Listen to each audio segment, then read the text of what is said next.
let's get to the big news. A few hours after we stopped recording, and I woke up the morning after you'd messaged me and told me, this was the first I'd actually seen, it was that Bray Wyatt, Windham Rotunda, had died. Mm-hmm.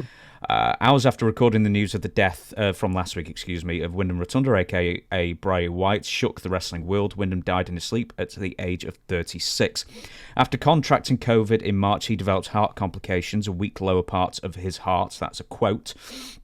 In the weeks leading up to his death, but he had been training up for a return to the ring with his dad, Mike Rotunda, just a couple of weeks prior, saying he'd be returning to the ring imminently. He had been hospitalised a week prior with heart issues and had a follow-up appointment with doctors the morning he died, where they advised him to continue wearing an external heart defibrillator for people susceptible to sudden cardiac arrest. The device was found in his car. Many had speculated, including us, that Bray had taken his ball and gone home over creative differences in March, leading him to miss WrestleMania that year and basically just disappear from the roster. But the information wasn't available at the time, the true reason. And speculation ran rampant that was the most likely reason, and we ran with it. Many, many people ran with it. But overall thoughts on the passing of Bray Wyatt?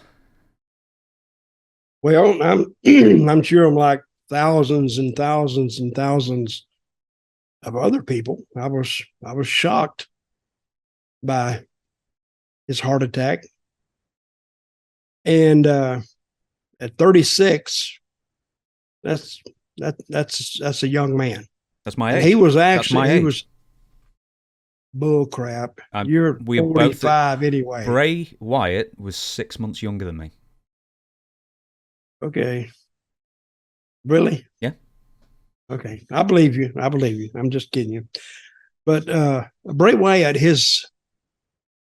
and I have been on the negative side of his character, not him. Bray, he's a good guy, but of his character, because I didn't quite understand it. But then again, I'm not the arbiter of whether a guy gets over or not. I can tell you whether I like it or not, but I can tell the people liked it because he would walk out with his lantern and everybody would put their phone up or whatever. And it was actually really a spectacle to see. See, my only drawback about Bray was in his interviews. He would do an interview, but I didn't understand the interview. I don't understand what he was saying. So when he finished, I would sit back and I went, what did he say? And what was the meaning of it? See, I'm not like some people, some fans, they put meaning to everything. Well, I put little meaning to what Bray was saying because it was his character, but I just didn't get it. Now, as far as his work was concerned, it was good. It was great. And I think they tried to make him a heel, but he wasn't a heel. The people did not dislike him. They're not going to boo him, but yet they tried to keep going and going and going with the Bray Wyatt family. But there was nothing, it would, I keep saying, you got to check the temperature in the room. And if the people aren't booing him or disliking him, why keep him that way? Make him a baby face and get him a big, nasty, unlikable heel to work with and go from there. See, actually, Bray Wyatt's character violated almost every position that we know about pro wrestling. It's the protagonist and anti-protagonist, and it's the good guy, it's the bad guy. But them placing him as a bad guy, I didn't think worked. So when he disappeared, this is what I thought, and I've said this, and I won't shy away from saying it. I think either he was writing it and he got sick and he went home. That's probably what happened. But I think they just didn't know where to go with it. So, and he even worked with L.A. Knight, and L.A. Knight was the one who actually got over more than Bray Wyatt got over during their little program together. And L.A. Knight lost. So we see where he is right now. And it was a it was a tough thing to take. Hmm. And my condolences to the family and to Mike. I know I know his father well, and to his brother. My condolences to them. So that's what I got to say about it. I'll talk a tiny bit more about his character. Of all the characterizations of Bray Wyatt, I think he came in as a sort of with the Wyatt family and Luke Harper and Eric the Red, Eric Redbeard, and a couple of like lost years where he was like tagging with Matt Hardy and stuff, and he wasn't really in the main event picture. Then he was the Fiend, and then he was this new version of Bray with the Uncle Howdy sort of thing. Which of those iterations did you enjoy the most or see the most upside to? Well, I saw an upside to Bray if they would have. I think basically they just needed to switch him, take him to a good guy, to a baby face, and leave him. Now that left the other two guys out. I think what would have happened is if the other two guys had turned against him, now you may have something. Because now you got two. Nobody wants to team with Bray. You could go a month or two with nobody wanting to team with him because nobody understood him. Then getting a partner like Brian Daniels or Brian Danielson or whatever his name is now to join him. Now you got something, and go from there. With Bray, but I would think his best shot at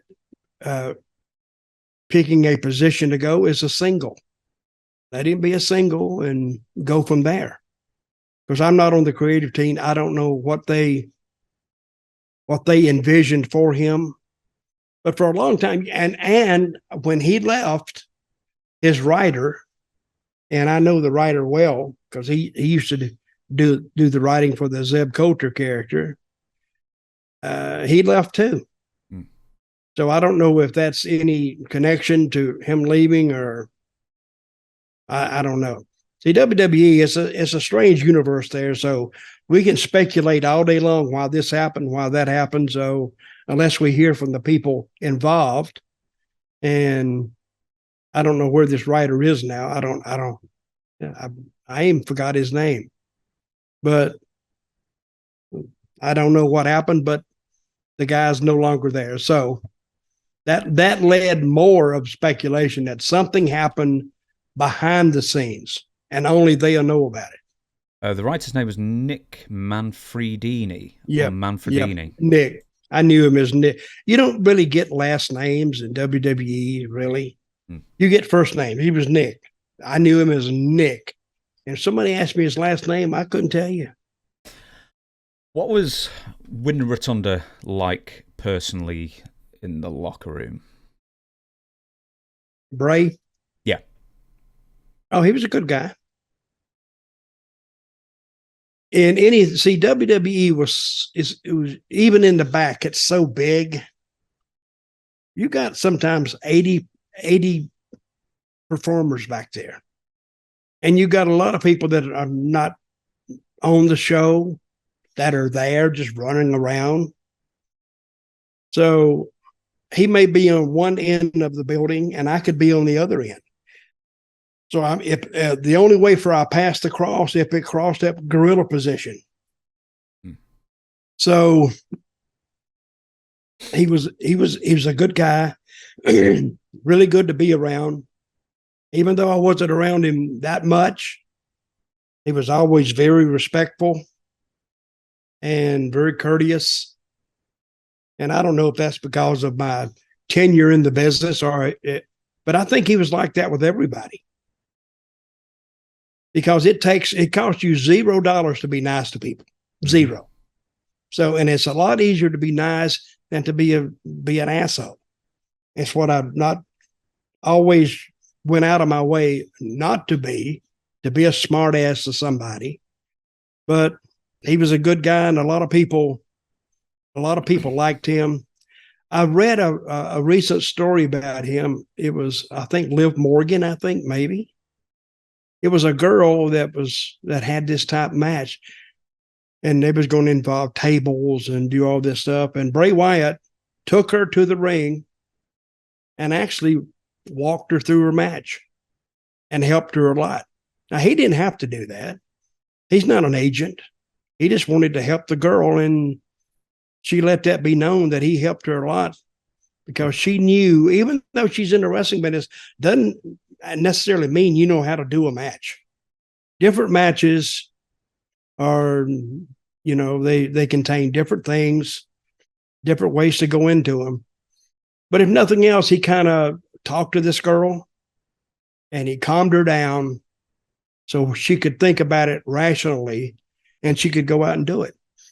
And the thing is that he didn't have to do that. That's an agent's job.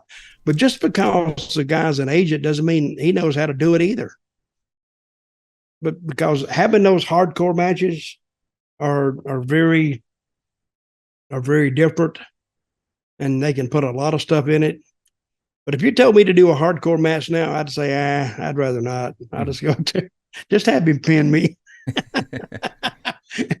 And let's make it easy on everybody. Let's even make it easy on the fans. Just have him pin me 1, 2, 3, and to get up. I said, well, lost again, and then leave. So, what did you think of the SmackDown tribute? Because just to mention as well, a couple of things. One, they didn't skimp on the tribute to Terry Funk either. They gave him video packages. Yep, they did. People went out and talked to him. They gave him his due as well. But on Bray, and 2.647 million viewers tuned in, the best rating SmackDown has done since Christmas Day 2020. So nearly 3 years. So a lot of fans, or even lapsed fans, tuned in for this one to see what WWE would say about Bray. Do you think they did justice to him?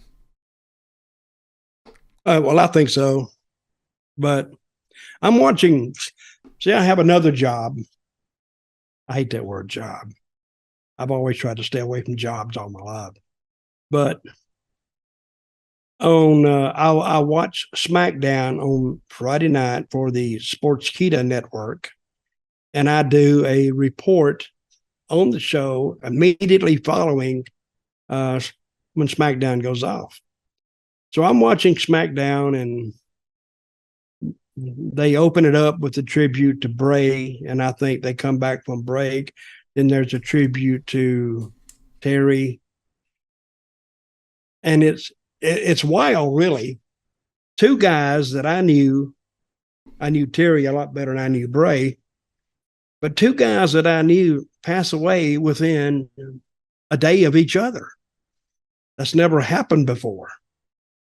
So, and I knew that, they write SmackDown at least a week out. So, and having Bray at, I think he had died that day. Didn't he die on a Friday? Sorry, mouthful of water. No, he died on Thursday. Okay, died on a Thursday. So they had to actually, and that show was probably written on a Tuesday or Monday or Tuesday. Mm-hmm. They had to rewrite that whole show. Maybe not all of it, but most of it. And the show was good for 1 hour. And then when it went into that second hour, it's just like you was watching two different teams of creating the same show. First hour was good, and the second hour wasn't. But that's the rest of the business. I've seen a lot of shows that didn't have dual deaths that they were doing tributes on that they sucked too. But it's I don't even know how you would rate SmackDown because of Terry and Bray both passing away. Well, that's an outlier, isn't it? I mean, that's not going to happen often. Well, it is an outlier. And then Cody Rhodes come at the top of the hour to give a tribute to Terry, and then of course he had to mention Bray, but it was almost like that was, well, I got to mention this too.